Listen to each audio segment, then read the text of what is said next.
Presented by Divana Music Paro.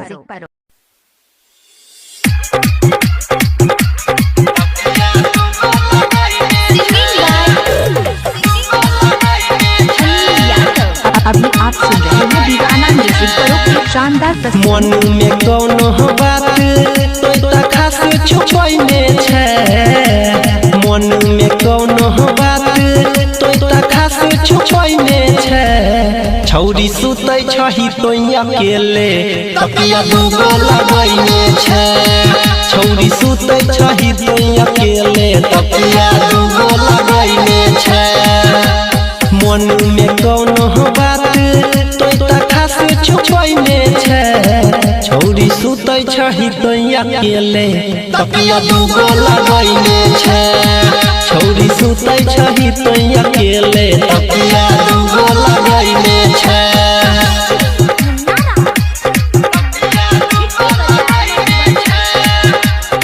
अभी आप सुन रहे हैं दीवाना म्यूजिक परो की शानदार प्रस्तुति।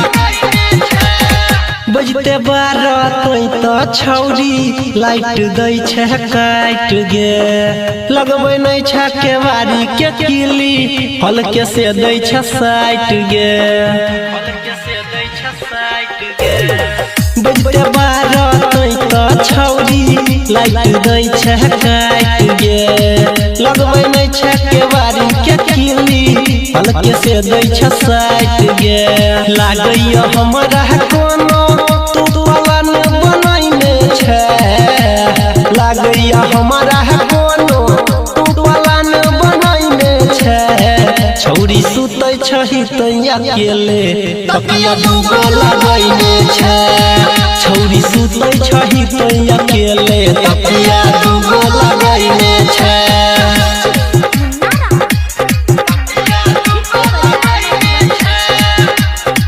अभी आप सुन रहे हैं दीवाना म्यूजिक परो की शानदार प्रस्तुति। जान छियो सबटा खेला तोहर छौरी हम गे। बाप से तोरा कहबो हमे धरबो नाही दम गे। जान छियो सबटा खेला छौरी तोहर हम गे। बाप से तोरा कहबो हमे धरबो नाही दम गे। राइटर विकेसी कहै छौ इज्जत पानी में डुबैने छै। परवीन देवेंद्र कहै छौ इज्जत पानी में डुबैने छै। छौरी सुतै छही तो अकेले तकिया दूगो लगैने छै। छौरी सुतै छही तो अकेले तकिया दूगो लगैने छै। Presented by Divana Music Paro.